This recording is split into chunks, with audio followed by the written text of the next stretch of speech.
আসসালামু আলাইকুম। মেয়েদের কিন্তু সাফল্য এখন কিন্তু একের পর এক ফুটবলে বিশেষ করে আসছে। তো ভাই একটা স্বপ্ন কিন্তু যেটা স্বপ্নই থেকে গিয়েছিল আমাদের, যে ফুটবল বিশ্বকাপ, এই নামটা কিন্তু আমরা নিতে কেমন জানি আমার কাছে ভালো লাগতেছে।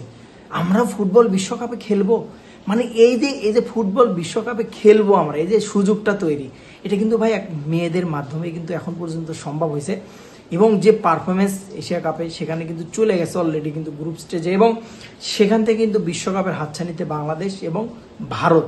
তো এই যে কাঠামোটা কিভাবে বাংলাদেশের মেয়েরা বিশ্বকাপে চান্স পাবে, বিশ্বকাপে যাবে বা অলিম্পিকে তারা চান্স পাবে, টোটালি একটু ছোট করে একটু আলোচনা করার চেষ্টা করবো। টোটাল টিম হচ্ছে 12টা টিমের ভিতর এখন পর্যন্ত একটা টিম কনফার্ম হয় নাই, হয়তো বা আজকে কনফার্ম হয়ে যাবে। সেদিক থেকে ইরান অথবা জর্ডান যে কোনো একটা টিম অবশ্যই কিন্তু চান্স পাবে 12 নম্বর টিম হিসেবে। তো এই 12টা টিমকে 3টা গ্রুপে ভাগ করা হবে, group A, group B, group C. 3টা গ্রুপে 4টা করে টিম থাকবে, অর্থাৎ 3 4 12, 4টা করে টিম থাকবে। তো 4টা করে টিম, সে কোন কোন টিম 4টা গ্রুপে পড়বে, এটা কিন্তু একটা বিশাল একটা প্রশ্ন অবশ্যই, যে কোন 4টা টিম এক গ্রুপে পড়বে, গ্রুপে বি সি। তো এটার জন্য একটা বিন্যাস, যেটা বলে আমরা আগে ছোটবেলায় যখন খেলেছি পড়েছি, যেটা বিন্যাস করার জন্য ছোট একটা লটারি হবে, যেটা র্যাঙ্ক অনুসারে 4টা বক্স থাকবে। বক্সের ভিতর কাগজ ফালানো হবে, টোটাল 12টা কাগজ র্যাঙ্ক অনুসারে।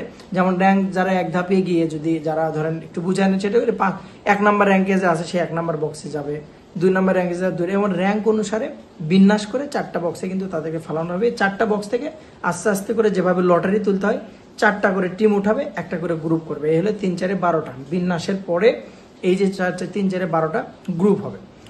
এবার আসি খেলা। গ্রুপ করার পরে এই 3টা গ্রুপ এ বি সি গ্রুপের প্রথম টপ 2টা টিম, অর্থাৎ গ্রুপ এর 2টা টিম, গ্রুপ বির 2টা টিম এবং গ্রুপ সির 2টা টিম, এই মিলাই হলো 6টা টিম। কিন্তু কোয়ালিফাই তো যেখানে কোয়ালিফাই করবে, সেই কোয়ালিফাই তো যাবে হলো 8টা টিম। প্রশ্ন কিন্তু একটা থেকে যায় যে 6টা টিম, তাহলে আর 2টা টিম কোথা থেকে আসবে? এই 2টা টিম হবে প্রত্যেকটা গ্রুপ থেকে 3 নাম্বার যে টিমটা থাকবে, গ্রুপ এর থেকে 3 নাম্বার টিম, গ্রুপ বি থেকে 3 নাম্বার টিম, গ্রুপ সি থেকে 3 নাম্বার টিম, তাদেরকে নিয়ে আলাদা একটা পয়েন্ট টেবিল করা হবে।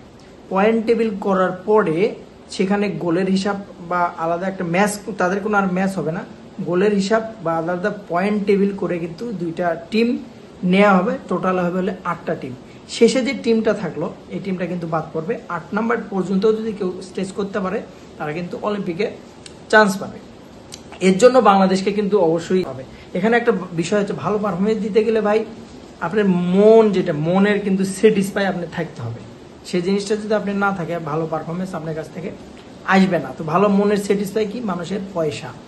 এখন যে মেয়েরা যে সাফল্য বাংলাদেশে আনে দিচ্ছে, এই যে এত এত ভালো পারফরমেন্স, এই যে ঋতুপর্ণা চাকমার থেকে শুরু করে এত কষ্ট করে জীবনে যাওয়ার পরে এত ভালো সাফল্য, এত যে সাফল্য নিয়ে এসে দিচ্ছে বাংলাদেশ, তো তাদের যদি আপনি বেতন না দেন, তাদের যদি আপনি স্যালারি না দেন, তাদের যদি আপনি বোনাস না দেন, তাদের যদি সুযোগ সুবিধা আপনি যদি না দেন, সেক্ষেত্রে কিন্তু 100% মানে নিজের মনস্থান, যে মনের ভিতরে একটা কিন্তু, যে না মানে এত কিছু করে এত সাফল্য এনে দিয়ে তারা যদি পয়সা না পায়, টাকা না পায়, তাহলে কিন্তু এটা খুব কষ্টজনক।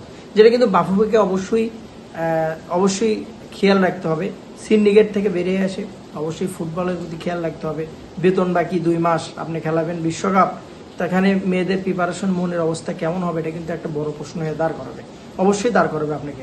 তো সেদিক থেকে আপনাকে অবশ্যই কেয়ার থাকতে হবে, খেয়াল রাখতে হবে যে আমি আসলে তাদেরকে যে বিশ্বকাপে খেলাবো, তাদের যে প্রিপারেশন, সুযোগ সুবিধা, এটুকু কিন্তু আমাদের সিন্ডিকেটের বাইরে আসে কিন্তু আপনাকে পেমেন্ট করতে হবে। তারা এখন পর্যন্ত 2 মাসের স্যালারি পায় না, অথচ আপনি তাদেরকে যেটা হচ্ছে অনুষ্ঠান করে তাকে অভ্যর্থনা দিচ্ছেন। তো এখান থেকে বেরিয়ে আসে ফুটবলটা যদি আগায় নিতে চান, সিন্ডিকেট থেকে আপনাকে বেরিয়ে আসতে হবে। বেস্ট অফ লাক, ভালো থাকুন, আসসালামু আলাইকুম।